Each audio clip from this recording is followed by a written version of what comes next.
सिर्फ दो सेगमेंट में आपका ज्यादा ऑब्जर्व किया जाएगा, सब्जेक्ट और वर्ब एग्रीमेंट, कि अगर आपका सब्जेक्ट सिंगुलर है तो वर्ब भी सिंगुलर होगा, और दूसरा नाउन और प्रोनाउन, कि आपका जो प्रोनाउन है वो अपने एंटीसीडेंट यानी कि अपने से पहले आने वाले नाउन के मुताबिक हो, तो ये ज्यादा फोकस होगा। दूसरा मोस्ट इंपॉर्टेंट पार्ट इसमें यह होगा कि आपको इल्म होना चाहिए कि जो नाउन है, if it is singular the verb would be singular, if it is plural the verb would be plural, तो आपका वर्ब जो है वो प्लूरल होगा। सबसे पहले एग्रीमेंट मिस्टेक की एग्जांपल जो है वो आपके सामने, कि verb agrees with the first subject word, यानी कि अगर आपके पास ये प्रेपोजिशन हो, कंप्राइजिंग, होल्डिंग, कंसिस्टिंग, इंक्लूडिंग शामिल करते हुए, holding, consisting, possessing, having, excluding, of, with, अब विद जिसके साथ मर्जी आ जाए, together with, along with, in company with, कोई भी विद आ जाए, तो आपने फर्स्ट सब्जेक्ट वर्ड के मुताबिक, एज वेल एज, बट, यहां पर बट सवाए का मतलब देगा, लेकिन का मतलब नहीं। जब ये बट लेकिन का मतलब देगा तो ये कंजंक्शन होगा, और बट जब ये सवाए का मतलब दे तो ये प्रेपोजिशन होगा, एक्सेप्ट, सवाए, बिसाइड्स और नॉट।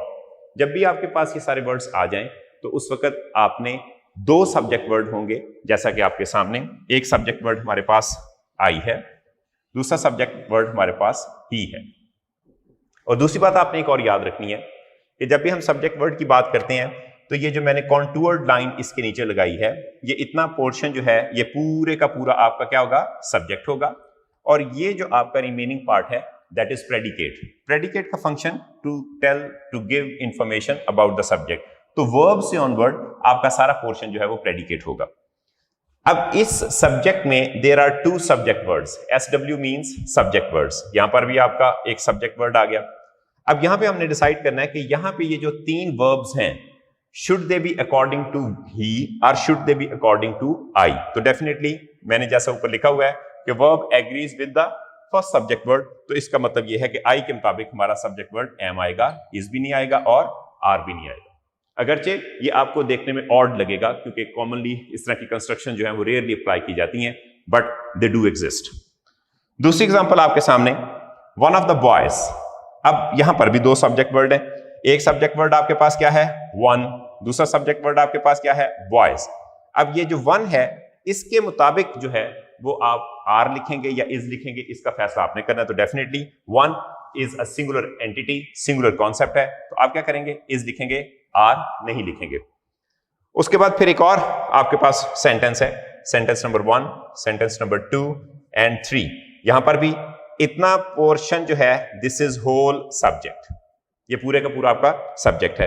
अब इस सब्जेक्ट में कितने सब्जेक्ट वर्ड हैं, एक आपके पास सब्जेक्ट वर्ड है ऑल और दूसरा सब्जेक्ट वर्ड क्या है, अहमद।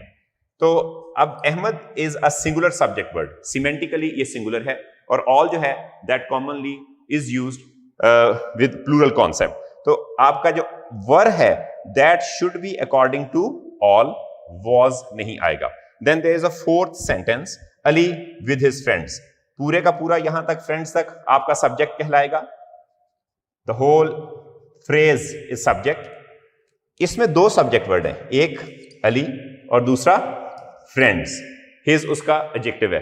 तो अली सिंगुलर है, फ्रेंड्स प्लूरल है, विद से पहले अली आया, तो इसके मुताबिक आप इज को जो है वो करेक्ट करेंगे। तो ये वर्ड आपने याद रख लेने, और जब भी इनमें से कोई एक वर्ड आ जाए वो दो सब्जेक्ट वर्ड को जो है उनके दरमियान प्लेस करेगा, फर्स्ट सब्जेक्ट वर्ड के मुताबिक आपने वर्ब को लगाना है। Now come to the next rule, ये बिल्कुल उसके उलट है कि इसमें verb agrees with the second subject word.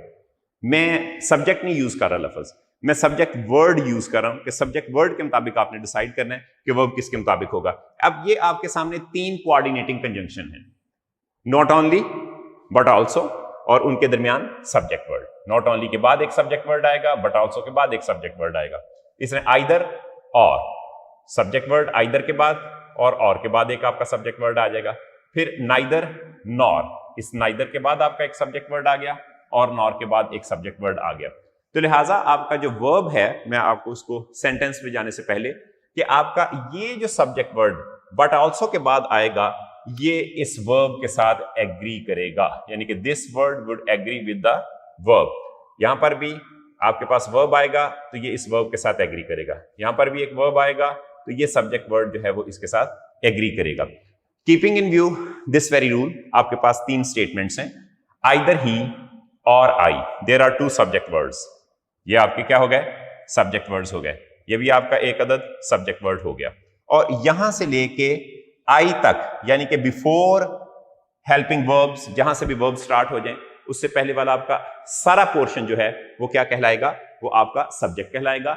And that subject might have 1 subject and may be 2 subject words. एक सब्जेक्ट वर्ड भी हो सकता है, 2 सब्जेक्ट वर्ड भी हो सकते हैं, मे बी मोर। लेकिन कॉमनली इस तरह के स्ट्रक्चर के अंदर आपको 2 सब्जेक्ट वर्ड जो है वो नजर आएंगे। अब यहां पे आपने डिसाइड करना है कि क्या हम आई के मुताबिक एम लिखें, इज लिखें, आर लिखें, क्योंकि काउंट हम आई को करेंगे, ही को नहीं करेंगे, तो और नहीं आएगा, इज नहीं आएगा। आई के मुताबिक आप क्या करेंगे? एम लगा देंगे। उसके बाद नेक्स्ट आपके पास है नॉट ओनली बट ऑल्सो। ये सारी जो कॉन्टूर्ड लाइन है ये आपका सब्जेक्ट है। इस सब्जेक्ट के अंदर कितने सब्जेक्ट वर्ड हैं आपके पास? एक है ही और दूसरे नंबर पे आई। फिर बट ऑल्सो के बाद आपने आई लिखा तो डेफिनेटली आपका इज भी नहीं आएगा, आर भी नहीं आएगा, एम जो है वो आई के मुताबिक आएगा। फिर है neither she nor her husband. पूरे का पूरा स्टेटमेंट आपका क्या है? सब्जेक्ट है। The whole statement phrase is subject. It carries 2 subject word, one is she and other is her husband.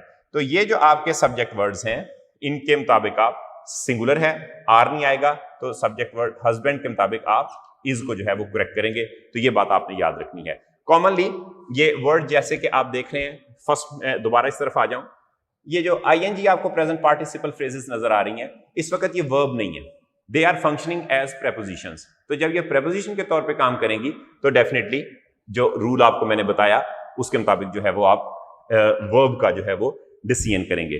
Commonly they are I catchers and you should be very vigilant while solving these things in your exams.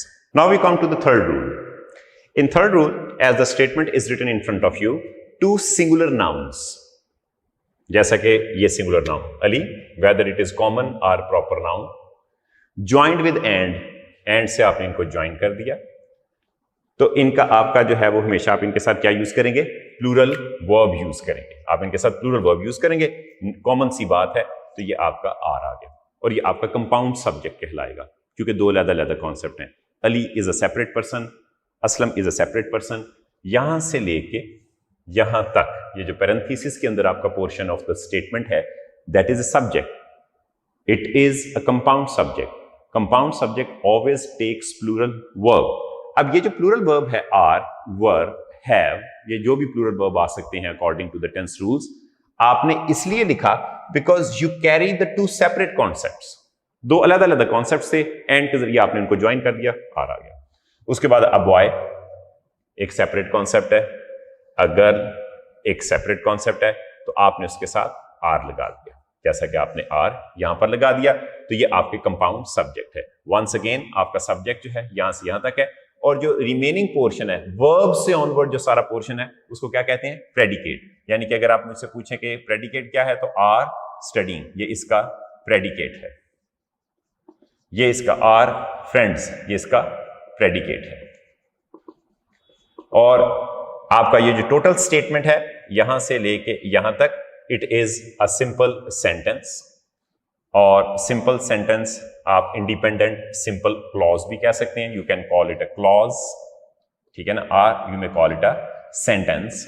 और कौन सा sentence है? Simple sentence है, यानी कि ये both आपके statement जो है वो सिंपल सेंटेंस है।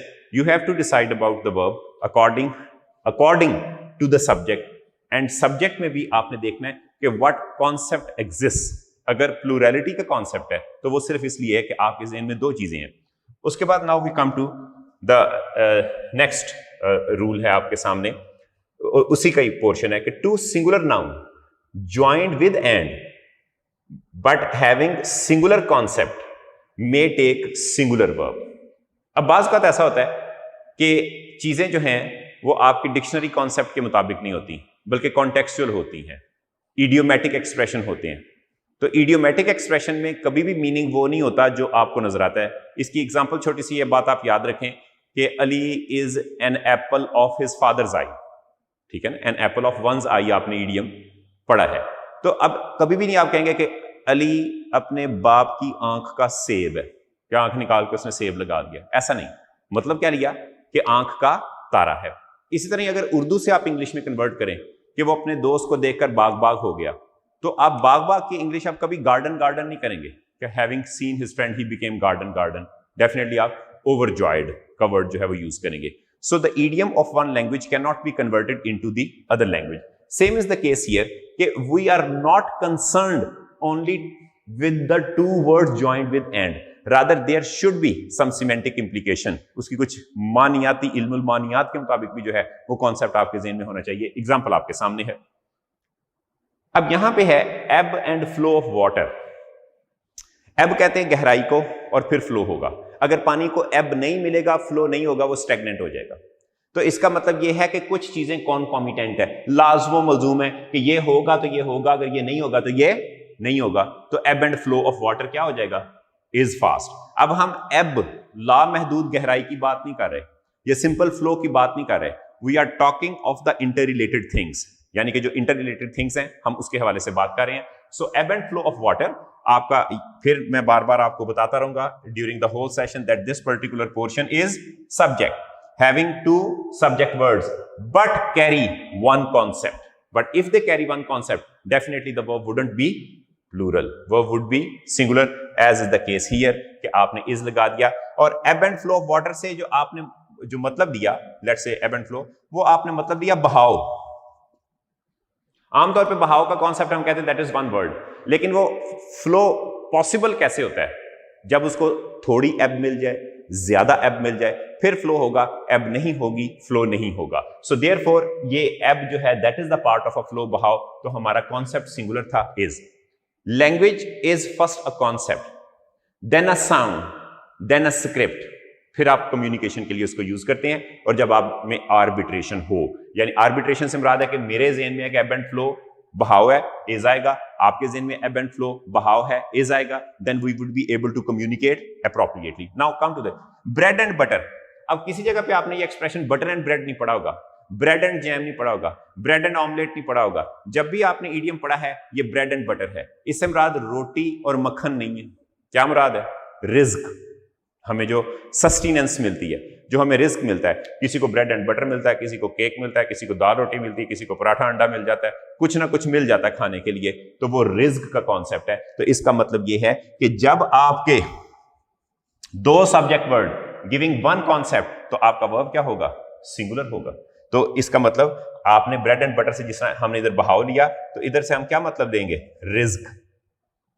इसमें slow and steady win the race नहीं है, विंस द रेस है, क्योंकि स्लो चलना और मुसलसल चलना बोथ आर कॉन्कॉमिटेंट, लाज़िम मलज़ूम है, इंटेग्रेटेड है, इंटर रिलेटेड एक्शंस हैं। सो देयरफॉर आपका वर्ब क्या होगा, सिंगुलर होगा कि slow and steady wins the race. Present indefinite tense में अगर आपका सब्जेक्ट कॉन्सेप्ट, सब्जेक्ट वर्ड अगर सिंगुलर है तो वर्ब भी आपका सिंगुलर होगा। So do not confuse this concept कि जब भी आपने एंड आ गया तो जिस तरह ऊपर आपने लिखा हुआ है तो आप दोनों को जो है वो आर ही बस कर देंगे, एंड देखा नहीं तो आप आर वार और हैव की तरफ भागे नहीं।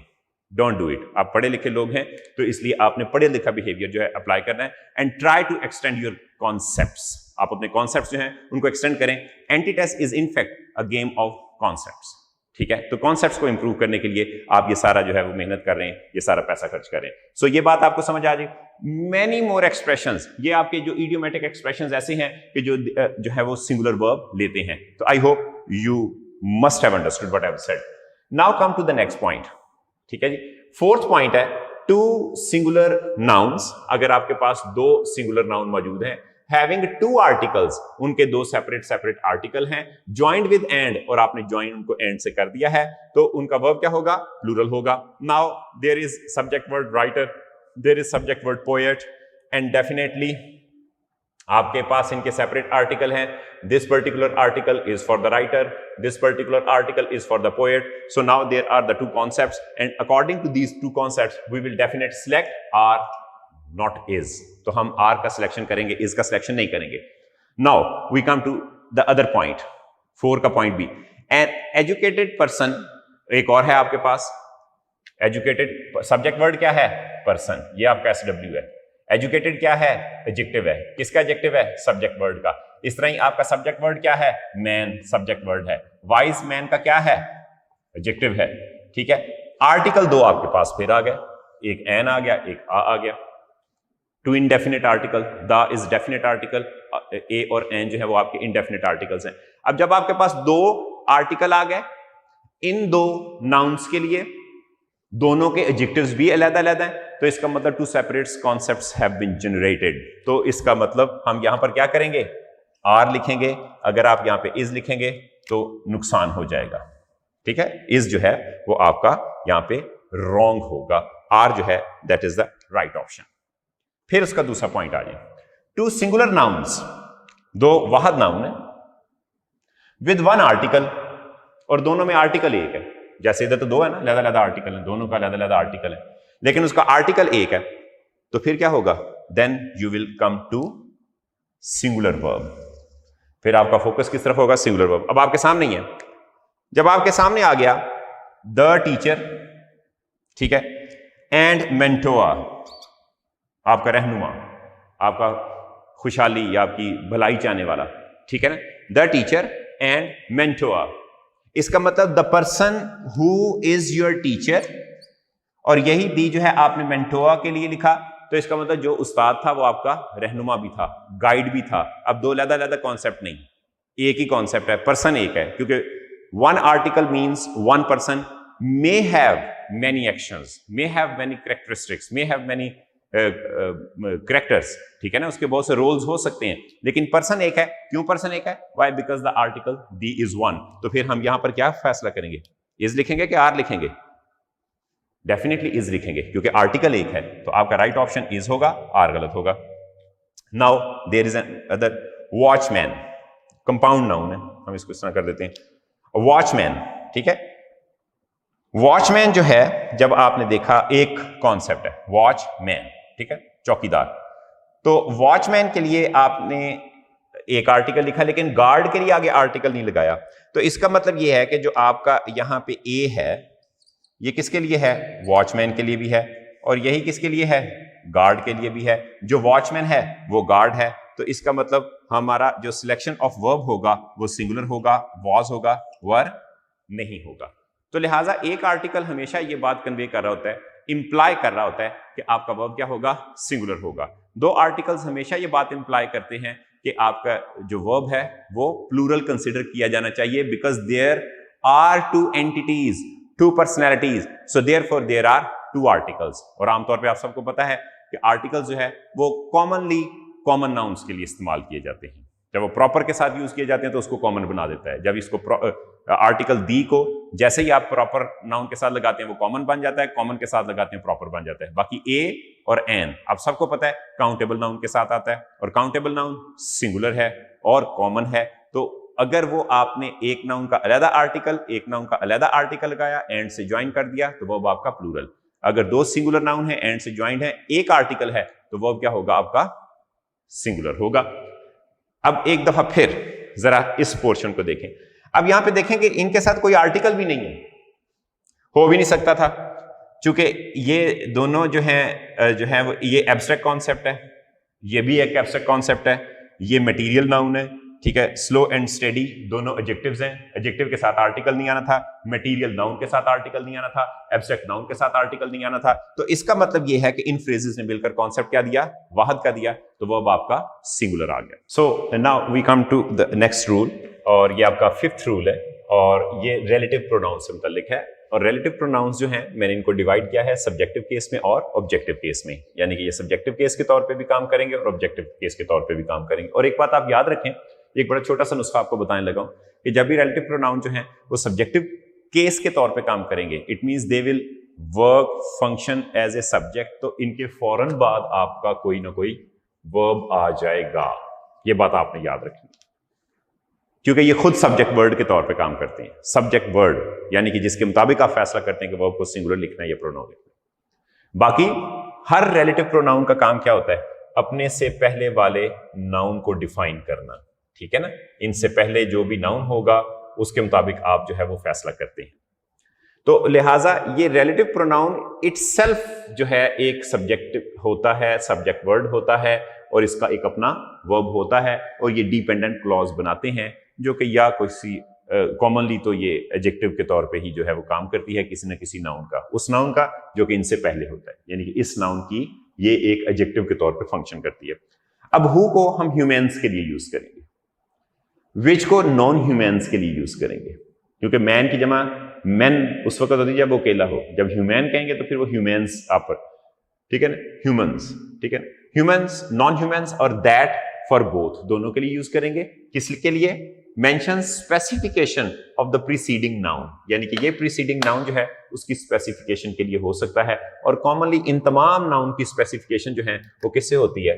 आमतौर पे आप इन सब के लिए आर्टिकल द जब भी लगा दें तो समझ जाएं कि आप जो है वो क्या यूज करेंगे? दैट यूज करेंगे। यानी कि अगर आपके किसी भी नाउन से पहले, यूं कर लेते हैं, किसी भी नाउन से पहले आपका अगर दैट है और जाहिर बात है कि दैट कॉमन नाउन से पहले ही आता है, तो मतलब आप दोनों के लिए जो है वो दैट यूज करेंगे और दैट के आने की वजह आर्टिकल द है। Whenever article the is there with a noun आप दैट यूज कर सकते हैं, लेकिन ये हार्ड एंड फास्ट नहीं है।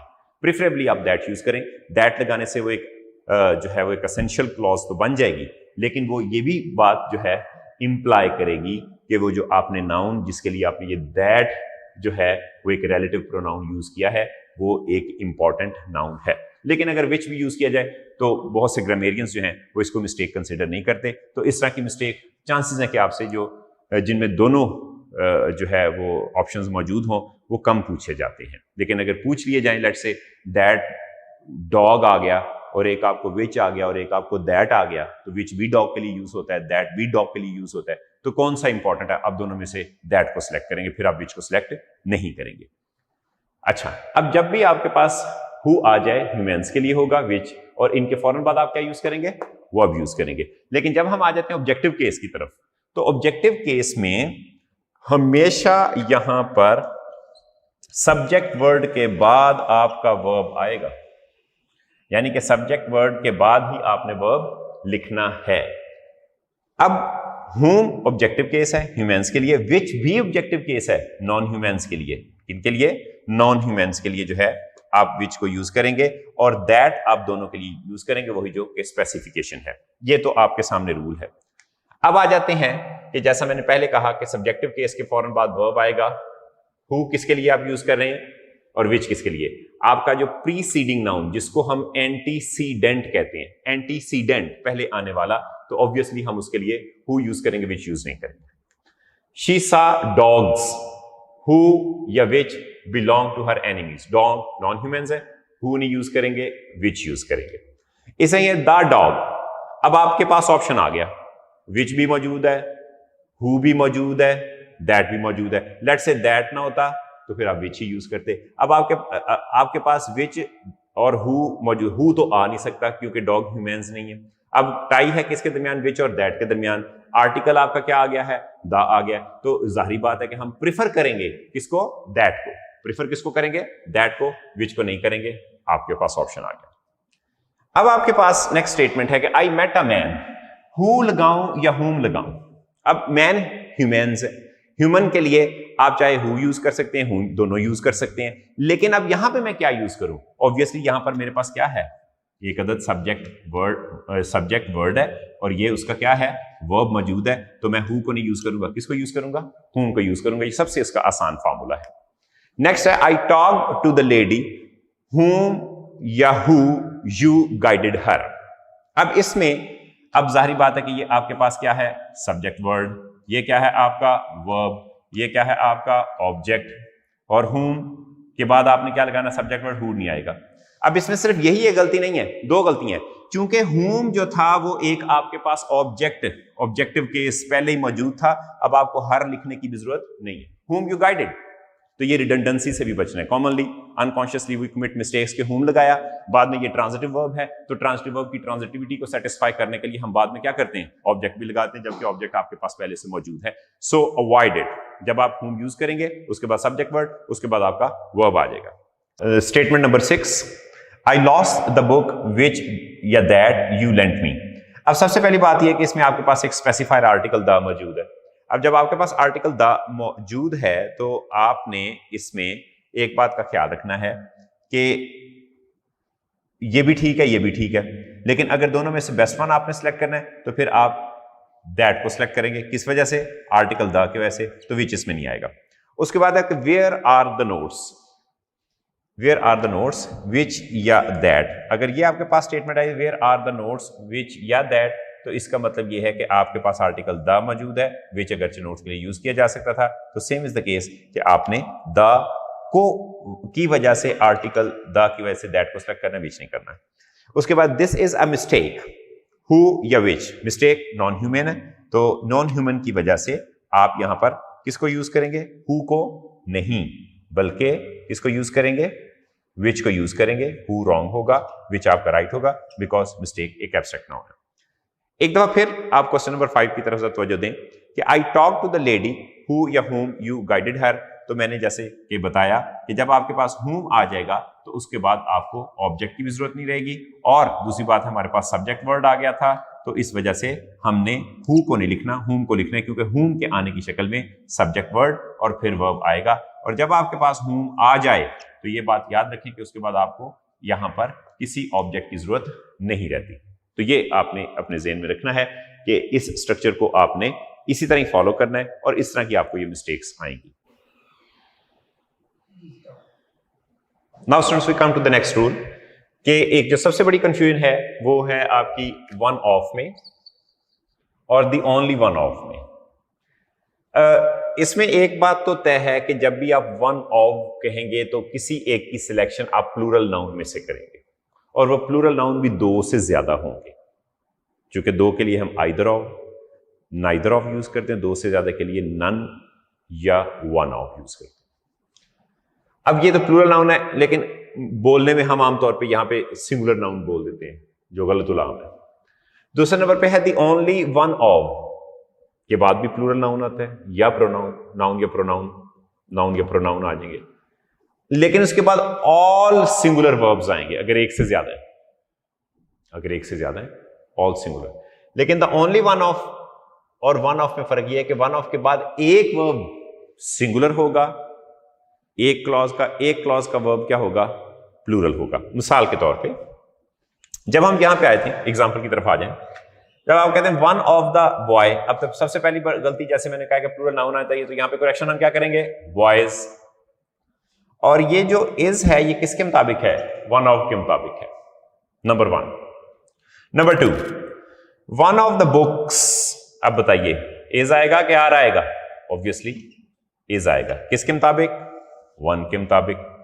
उसके बाद वन ऑफ द बॉय, फिर आपने वही गलती की, क्या आना चाहिए था? बॉयज। हु इज आएगा या आर आएगा? और यहां पर भी आपके पास ऑप्शन है कि यहां पर हम इज करेंगे कि आर करेंगे। अब इसको पहले इसको सॉल्व कर लें। हु हमेशा अपने से पहले वाले नाउन के लिए होता है। अगर वो नाउन प्लूरल है तो वर्ब प्लूरल होगा, अगर ये नाउन सिंगुलर है तो वर्ब क्या होगा? सिंगुलर होगा। वन ऑफ द बॉयज, जाहिर बात है कि लड़कों में से एक लड़के की सिलेक्शन थी, तो ये क्या होगा? जमा होगा। तो हु भी क्या कंसिडर किया जाएगा? जमा कंसिडर किया जाएगा। इसलिए आप इज नहीं लगाएंगे, आर लगाएंगे। किसके मुताबिक? बॉयज के मुताबिक। ये है आपका एडिशनल क्लास। लेट्स से अगर मैं ये नहीं लिखता हु आर स्टडीइंग, तो मैं सिंपल फिक्रा क्या लिखता हूं? One of the boys is my friend. तो लिहाजा वो जो इज है वो इस वन के मुताबिक होगा। ये इज जो है वो इस वन के मुताबिक होगा, और ये जो आर है वो हु से पहले वाले नाउन के मुताबिक होगा। ये बात आपने याद रखनी है कि हु बॉयज के लिए था, तो इसके मुताबिक आपने क्या कर दिया? आर कर दिया। और ये जो वन है ये बॉयज में से एक जो है वो उसका दोस्त है, और वो दोस्त क्या कर रहा है?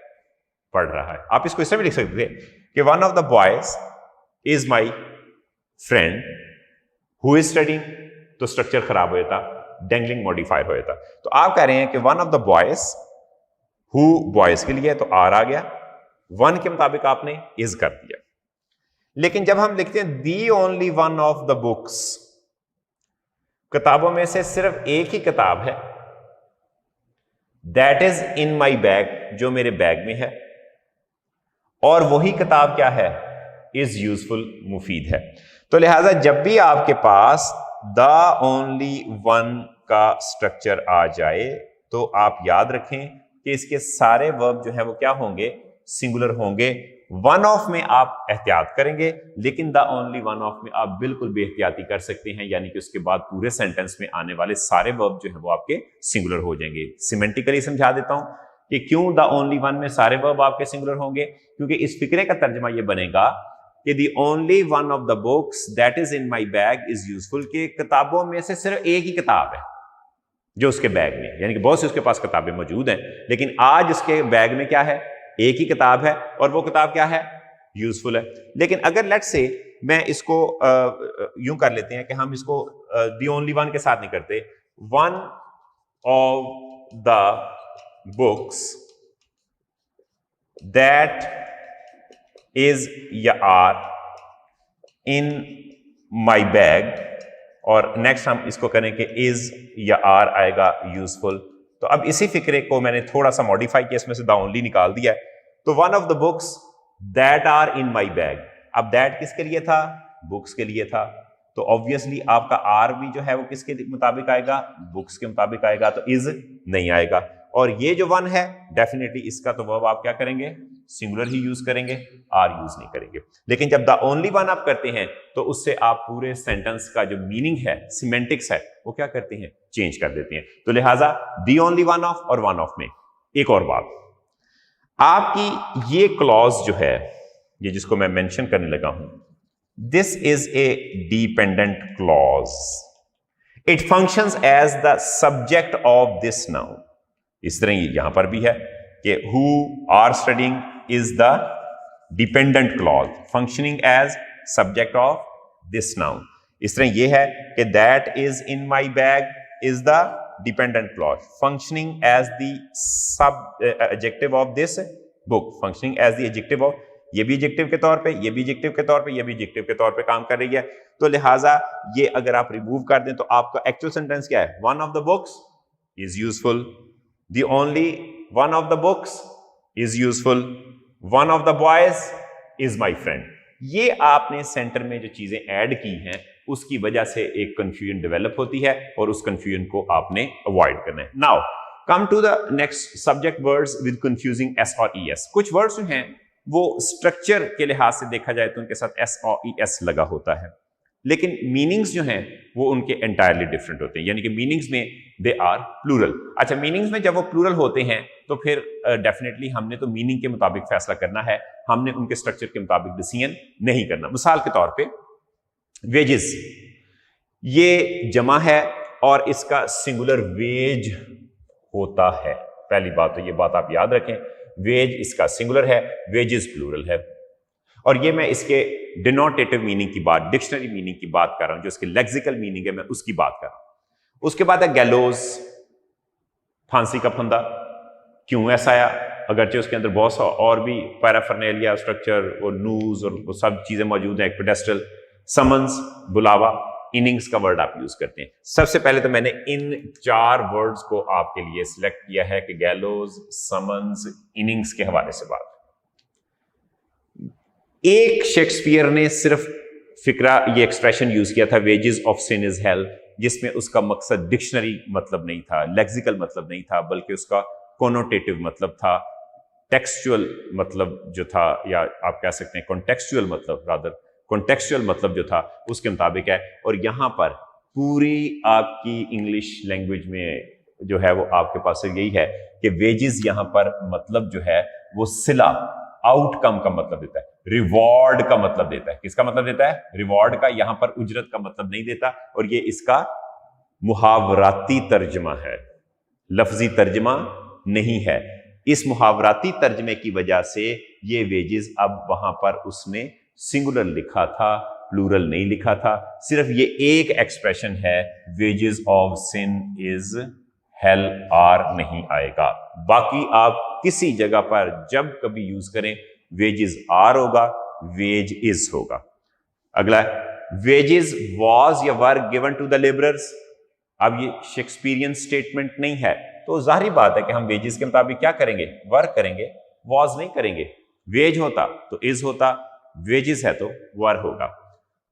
सबसे पहली बात है कि जब भी कोई डिटर्मिनर आर्टिकल्स आपके डिटर्मिनर्स भी हैं, डिटरमिन कर देते हैं, सिंगुलैरिटी प्लूरैलिटी को भी बात का डिटरमिन कर देते हैं। जब आपने लिखा आ गैलोज तो आपके ज़हन में आ गया एक फांसी घाट, तो was made in the prison. अब यहां पर अगर आप लिखेंगे कि चूंकि इसके साथ एस लिखा है वर आप लगा दें तो वो गलत होगा। ये वॉज आपका राइट स्टेटमेंट है, a gallows was made in the prison. उसके बाद नेक्स्ट है मैनी गैलोज, फिर आपके पास डिटर्मिनर एक और आ गया। जब आपके मैनी है तो ये डेफिनेटली ज्यादा लोगों की बात करता है, तो क्या आप करेंगे, आर करेंगे। इसका मतलब स्ट्रक्चर वही था गैलोज, लेकिन उनसे पहले जो डिटर्मिनर आपने लगाए उन्होंने उनको सिंगुलर भी कर दिया और प्लूरल भी कर दिया। तो लिहाजा आप इसके मुताबिक जो है, क्योंकि ये पूरे का पूरा हमारा एक सब्जेक्ट है, जैसा मैंने आपको पहले बताया था कि this is a complete subject, this is a complete subject. Determiners जो हैं वो इस सब्जेक्ट वर्ड के बारे में आपको गाइड करते हैं, रहनुमाई करते हैं, और उस गाइडेंस के मुताबिक यू डिसाइड कि आपने वर्ब सिंगुलर लगाना है या प्लूरल लगाना है। उसके बाद come to the next, summons from the court. आमतौर पर जो रिटन है orders from the court, summons from the court, वो प्लूरल ही कंसिडर किए जाते हैं। ठीक है, तो आप सिंपल है कि समन्स, जाहिर बात है कि रिटन स्टेटमेंट 3 4 5 6 उसमें पॉइंट्स लिखे होते हैं, तो वो आप कॉमनली क्या करेंगे, हमेशा प्लूरल के तौर पे यूज करेंगे। एक वजह। दूसरी बात, अगर आपने इसको वाहद करना था, सिंगुलर करना था, तो फिर आप क्या लगाते, आर्टिकल ए लगाते। आप अगर प्लूरल, चूंकि कोई भी प्लूरल नाउन फर्स्ट टाइम जब आप किसी भी कॉन्टेक्स्ट में यूज करते हैं तो उसके साथ कोई आर्टिकल नहीं लगाते। Example, boys are playing in the playground. लेकिन जब इन्हीं बॉयज का दोबारा जिक्र करेंगे तो क्या कहेंगे, the boys are my friends. Plural noun context में फर्स्ट टाइम जब आप मेंशन करें तो डोंट यूज एनी आर्टिकल, या वो नाउन जो आपके जहन में प्लूरल कॉन्सेप्ट रखते हैं उनको फर्स्ट टाइम मेंशन करेंगे तो कोई आर्टिकल नहीं। तो मुझे दो इसमें से गाइडेंस, एक तो पहली बात ये कि मुझे गाइडेंस यहां पर ये मिली, ये फैसला करने के लिए कि मैंने वर्ब लगाना है कि समन्स जो हैं चूंकि ये प्लूरल थे, अगर कॉमन सिंगुलर नाउन हो तो पहली दफा मेंशन करेंगे तो आर्टिकल ए या एन यानी कि इंडेफिनिट आर्टिकल आएगा, और फिर वो कॉमन सिंगुलर नाउन जब आप दोबारा यूज करेंगे तो आर्टिकल दी यूज करेंगे। अब ए भी नहीं लिखा हुआ था, कुछ और भी नहीं था, तो फिर ये कंफर्म हो गया कि ये क्या होगा, plural. Summons from the court were sent to him. फिर अगली दफा अगर आप समन्स की बात करेंगे फिर द समन्स यूज करेंगे, और तीसरी दफा फिर आप उसका प्रोनाउन यूज करेंगे। नंबर 1, जब आपने मैनी का वर्ड यूज कर दिया तो 100% कंफर्म हो गया कि अब ये समन्स क्या हैं, प्लूरल हैं, वर्ड यूज करेंगे वॉज। नेक्स्ट, लेकिन जब आपका डिटर्मिनर ए आ गया, आ समन्स, तो फिर आप क्या करेंगे, वर्ड नहीं लिखेंगे, क्या करेंगे, वॉज लिखेंगे। और उसके बाद यही सूरत हाल इनिंग्स के साथ है, जो आपने गैलो, समन्स और इनिंग्स के साथ की, कि इनिंग्स जो है अगर तो वो एक पर्सन की आप इनिंग्स की बात करते हैं, ठीक है ना, हिज इनिंग्स वॉज मार्वलस, बात खत्म होगी। इसका मतलब यह है कि you are talking of only one inning. लेकिन अगर ज्यादा अगर आप अफराद की बात करेंगे तो ऑटोमेटिकली या कोई डिटर्मिनर ऐसा लग जाए कि जो प्लूरल को शो करे तो आप वर्ड यूज करें। मिसाल के तौर पे जब आपके पास डिटर्मिनर क्या था, दिस इनिंग्स, तो अब आप क्या यूज करेंगे, इज, आर यूज नहीं करेंगे। लेकिन जब आपने लिखा मैनी इनिंग्स तो वही आपका इनिंग्स जो है वो किस में कन्वर्ट हो गया, वर्ब में कन्वर्ट हो गया। तो आई रिवाइज कि वेज सिंगुलर है और वेजेस प्लूरल है। सिर्फ ये जो आपका एक स्टेटमेंट है कि wages of sin is hell, ये आपकी एक लिटरेचर की स्टेटमेंट है, शेक्सपियर ने इसको यूज किया था और इसको कॉनोटेटिवली यूज किया था, और ये उसके लेक्सिकल मीनिंग नहीं थे बल्कि कॉनोटेटिव मीनिंग थे। दूसरे नंबर पे है कि वेजेस जब आपने other than literary language use किया तो वेजेस जमा था, आपने वर लगा दिया, कोई कंफ्यूज होने की जरूरत नहीं। सिर्फ ये है कि दुनिया में स्टैंडर्ड है कि वेजेस में इज लगाते हैं, बाकी कोई परेशान होने की जरूरत नहीं है। उसे आ गैलोस जब आपने लिख दिया तो इसका मतलब यह है कि आपने एक कॉन्सेप्ट दिया। मैनी गैलोस है तो फिर आपने आर कर दिया। समन्स शुरू में बगैर ए या इंडेफिनिट आर्टिकल के आपने लिखा तो एस से मैं मुराद क्या लूंगा, प्लूरल लूंगा। और दूसरी बात यह कि कोर्ट की तरफ से आए हैं तो जाहिर बात है रिटन फॉर्म में है। ऑर्डर्स भी जो रिटन फॉर्म में होते हैं वो हमेशा आप आर जो है उसके तौर पे जमा के तौर पे जो है वो यूज किया करें। तो summons from the court were sent to him, के कोर्ट की तरफ से जो समन्स थे वो उनको भेजे गए। हाँ, अगर ए समन्स आ गया जैसे यहां पे है, फिर ये क्या बन गया आपका, वॉज बन गया। फिर जब आपने मैनी समन्स लिखा, एक डिटर्मिनर मौजूद है, मैनी जो है वो ज्यादा काउंटेबल की बात करता है, तो क्या आ जाएगा आपका, वर आ जाएगा। और उसके बाद फिर नेक्स्ट हमारे पास आ जाता है कि दिस इनिंग्स इज, अब दिस कर दिया, इनिंग्स के साथ इज लगा दिया। जब मैनी इनिंग्स है तो फिर आपने क्या कर दिया, वर का वर्ड जो है वो लगा दिया। तो वर्ड जो कि कंफ्यूजिंग एस वाले हैं उनके साथ आप ये सलूक करते हैं। नेक्स्ट स्टूडेंट्स हमारे पास हैं वर्ड्स विद कंफ्यूजिंग एस। हमारे पास जो सब्जेक्ट वर्ड्स हैं उनके साथ बात का एस लगा होता है, लेकिन हम उसकी प्लूरैलिटी यानी कि उसके जमा होने को जो है वो कंसिडर नहीं करते, क्योंकि every word has its meanings first then its structure. हमारे ज़हन में एक मीनिंग होता है जो कि हम एट्रीब्यूट कर देते हैं, जोड़ देते हैं किसी वर्ड के साथ, उसके साथ एस लगा है, लेकिन वो एस जो है वो प्लूरैलिटी को शो नहीं करता। मिसाल के तौर पे आपके सामने है नेम्स ऑफ डिजीजेस। अब डिजीज के नाम है जैसे mumps, rabies, AIDS, measles, rickets and shingles. अब ये बीमारियां हैं, लेकिन इनको हम कंसिडर क्या करेंगे, सिंगुलर कंसिडर करेंगे। फॉर एग्जाम्पल अगर आप लिखते हैं कि rabies is a dangerous disease, are नहीं लिखेंगे।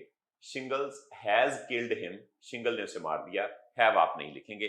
तो ये जो बीमारी का नाम है वो आपने सिंगुलर कंसिडर करना है। उसके बाद है नेम्स ऑफ गेम्स जो हैं, उनके साथ भी आपका सिंगुलर वर्ब आएगा। एसवी से मुराद सिंगुलर वर्ब है, तो सिंगुलर वर्ब भी आप डिजीज नेम्स के साथ भी जो है वो एसवी करेंगे, सिंगुलर वर्ब लगाएंगे। और गेम्स के साथ भी बिलियर्ड्स, कार्ड्स, डोमिनोज, चेस, इनके भी आप सिंगुलर वर्ब अवॉर्ड करेंगे इनको। जैसे billiards is interesting game, is an interesting game, billiards is an interesting game. अब एन से जो है वो एन डेफिनेटली गेम के लिए। Cards was played the whole night, तो कार्ड्स के साथ आपने वॉज लगाया, वर नहीं लगाना। फिर है नेम्स ऑफ कंट्रीज। आमतौर पर states which consist of groups, उनके लिए जो है ऐसा आप लगाते हैं। जैसे यूनाइटेड स्टेट्स है, द वेस्ट इंडीज है, द मालदीव्स है, तो सिंगुलर होगा the West Indies is a beautiful country, कि वेस्ट इंडीज जो है वो एक खूबसूरत मुल्क है। उसके बाद नेक्स्ट हमारे पास आ जाएगा नेम्स ऑफ बुक्स। कोई भी टाइटल हो सकते हैं, तो उनके साथ भी आप सिंगुलर वर्ब लगाएंगे। जैसे Gulliver's Travels, Winter's tales,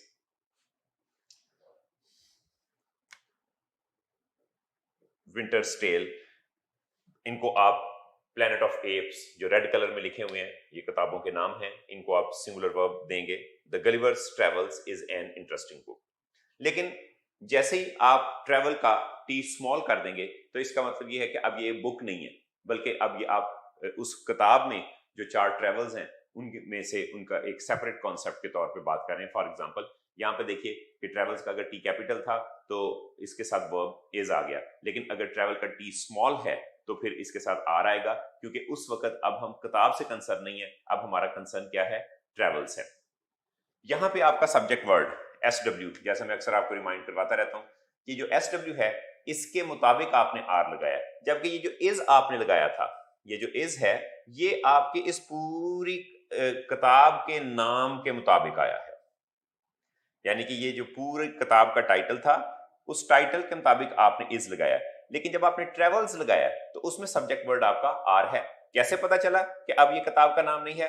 because we have put small T with travel, travel के साथ आपने स्मॉल टी लगा दिया। तो ये एक छोटी सी मिस्टेक है, आपने ज़हन में रखनी है। Group of nouns without S और ई एस। पोल्ट्री, तमाम किस्म के खाने वाले जो परिंदे हैं। कैटल, मुख्तलिफ अनवाओ इकसाम के जानवर। वर्मन, मुख्तलिफ किस्म के कीड़े। क्लर्जी, मुख्तलिफ ओहदों पर तैनात जितने पादरी हैं उनके लिए। जेंट्री, तमाम इकसाम के अमीर लोग। दा पुलिस, अगर पुलिस सिंगुलर हो तो आप वर्ब जो है वो इज लगाएं, लेकिन अगर आप दा पुलिस लगाएंगे तो आर लगाना पड़ेगा। और उसके बाद पीपल, लोग, आप सबको पता है कि आप उसके साथ प्लूरल लगाते हैं। बिल्कुल वैसे ही कि जैसे आपके ज़हन में पीपल के लिए आर का कॉन्सेप्ट है, आपने वही concept gentry, clergy, Varman, cattle और पोल्ट्री के साथ अटैच कर देना है। कोई इसमें हैरानगी और परेशानी की बात नहीं है। तो रूल के मुताबिक आप देख लें, cattle are grazing in the field, clergy were preaching the people.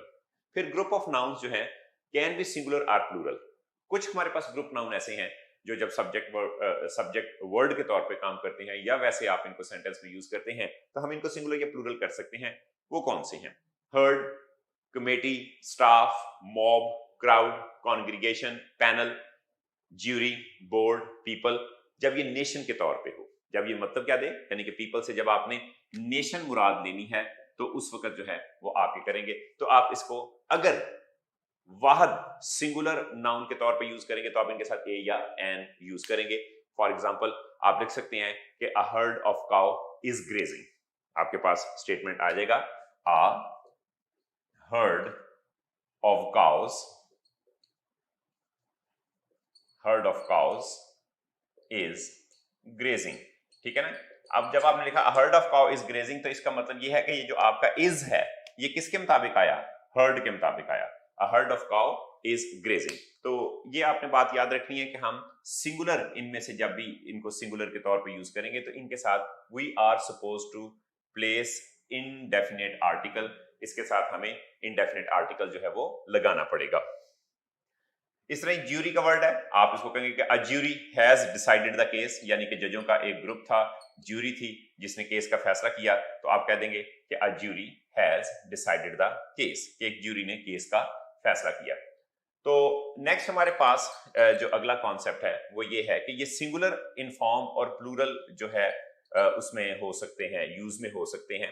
यानी कि यही नाउन जो आपके सामने है, herd, committee, staff, mob, crowd, congregation, panel, jury, board, people वगैरह, जब ये singular in form plural in use कब होंगे, ये रेड में मैंने लिखा हुआ है कि व्हेन ऑल मेंबर्स एक्ट, अगर singular in form and singular in use when all members act unanimously, singular in form but plural in use when the members differ in actions.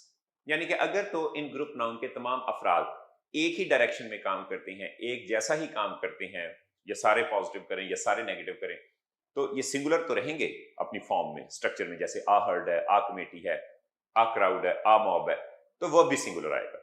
लेकिन जैसे ही इसके अफराद जो हैं वो अपने एक्शन में डिफर कर देंगे तो दो इसमें फर्क पड़ेंगे। एक तो आप इसके साथ ए और एन नहीं लगाएंगे, जैसा कि मैंने इसके साथ ए एन मेंशन किया है, इसके साथ बी ए एन मेंशन हो सकता है, लेकिन इसके साथ इंडेफिनेट आर्टिकल नहीं लगेगा। आप आर्टिकल दी लगा सकते हैं, जाहिर बात है कि एक खास बात होने जा रही है कि उसके जो मेंबर्स हैं वो आपस में कोऑर्डिनेटेड, सिंक्रोनाइज्ड नहीं है।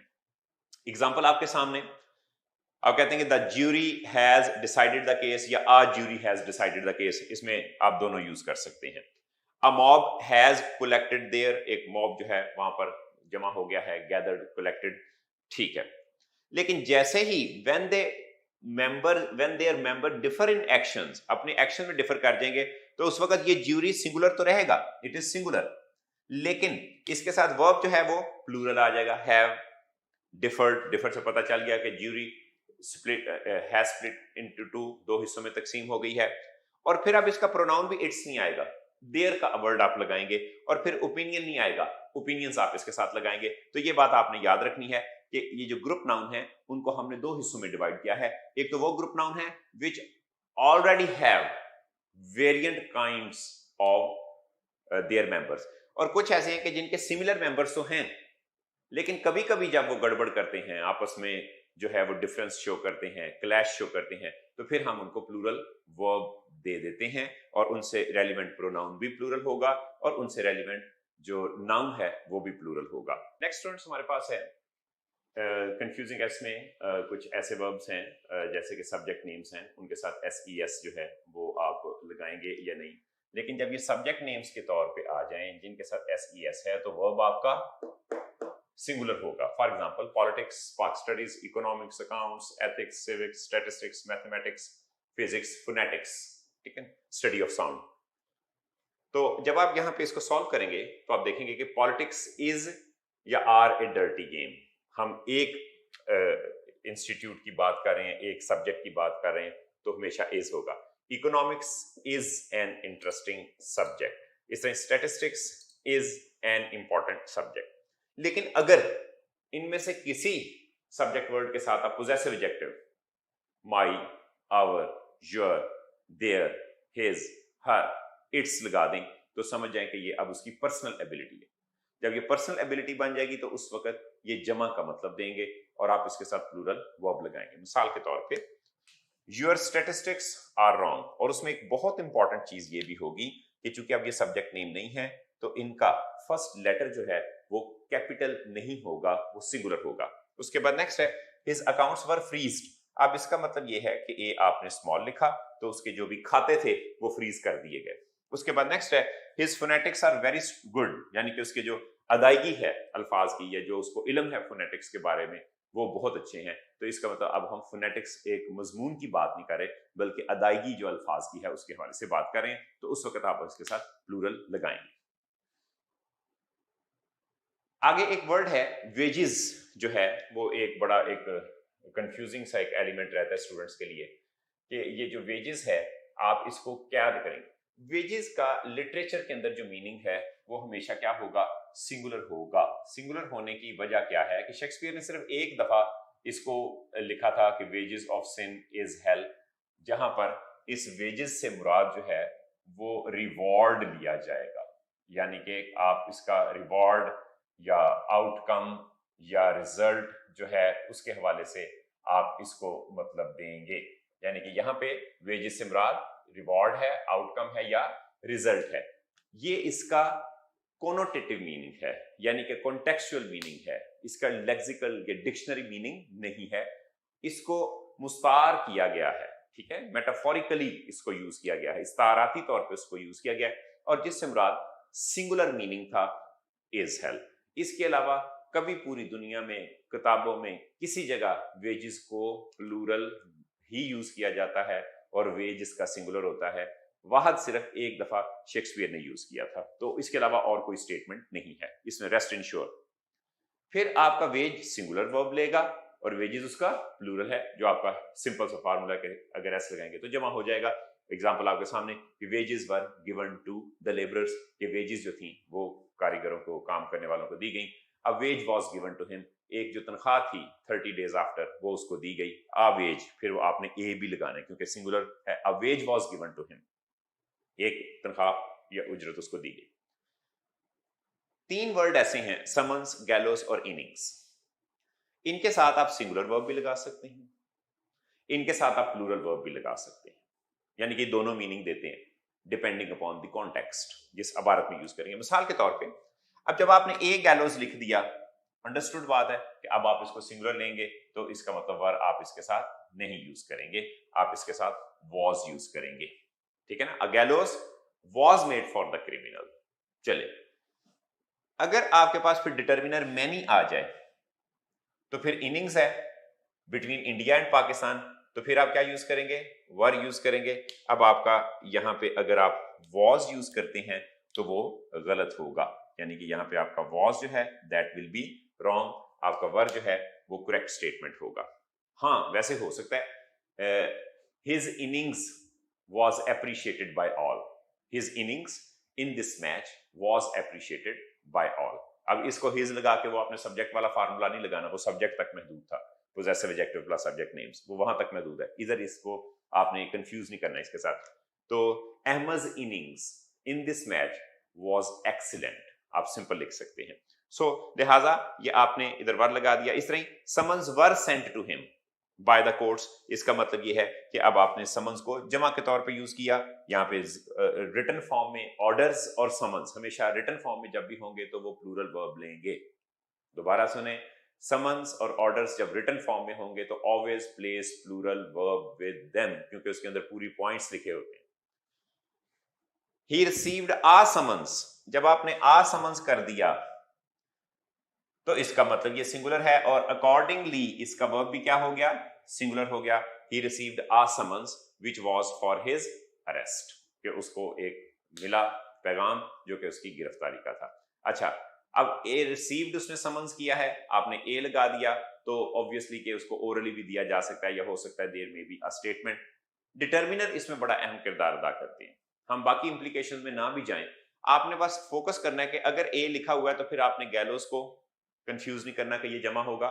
जब आपने मैनी लिखा है तो आपने इनिंग्स को जमा ही कंसिडर करना है। मैनी समन्स आ जाए, ठीक है ना, आ फ्यू समन्स आ जाए, काउंटेबल है, तो ऑब्वियसली आप इनके साथ जमा यूज करेंगे। एक बात लास्ट पॉइंट इस का कि समन की जमा और गैलोस की जमा इन मैनी डिक्शनरीज आप देखेंगे कि समनसीज भी है, एस के साथ ई एस लगा दिया गया। गैलोस की जमा गैलोसिस, एस ई एस भी लगा दिया गया, फिर ये हमेशा प्लूरल यूज हो। मैनी गैलोसिस वर मेड, यानी कि समन्स और गैलोस सिंगुलर फॉर्म में भी एग्जिस्ट करते हैं और प्लूरल फॉर्म में भी, यानी कि सिंगुलर मीनिंग भी देते हैं और प्लूरल मीनिंग भी देते हैं। लेकिन अगर आप ज्यादा एक्सप्लिसिट करना चाहते हैं, ज्यादा बात को वाज़ेह करना चाहते हैं, तो फिर आप समन के साथ समनसीज भी लिख सकते हैं। आप you can look up these words in dictionaries, मुख्तलिफ डिक्शनरीज में इनको मेंशन किया हुआ है। लेकिन ये भी मेंशन किया हुआ है कि आप इनको सिंगुलर प्लूरल दोनों फॉर्म में यूज कर सकते हैं। लेकिन जब आप इनको समनसीज गैलोसिस के तौर पे यूज करेंगे, फिर ये 100% प्लूरल यूज होंगे, फिर ये सिंगुलर यूज नहीं होंगे। ओके स्टूडेंट्स, नाउ हमारे पास कुछ एक्सप्रेशंस हैं, कुछ फ्रेजेस हैं, और उन फ्रेजेस के अंदर से हमने जो सब्जेक्ट वर्ड है उसके मुताबिक फैसला करना है। कॉमनली आपने जैसा शुरू में पढ़ा कि ऑफ से पहले as well as, together with, along with, in company with, including, excluding, but, except, और इसके अलावा नॉट जैसे आपके जितने भी वर्ड हैं उनमें हमने फर्स्ट सब्जेक्ट वर्ड के मुताबिक जो है वो देखते।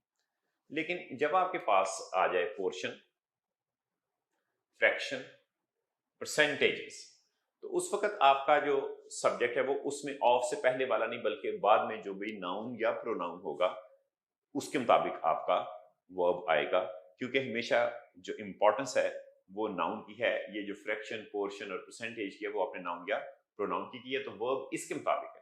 अगर ये सिंगुलर है वर्ब भी सिंगुलर है, अगर ये प्लूरल है तो वर्ब भी प्लूरल होगा। फॉर एग्जांपल, जब आप कहते हैं 1/2 ऑफ क्लास, क्लास सिंगुलर है तो इसके मुताबिक इज आएगा, आर आप नहीं लिखेंगे।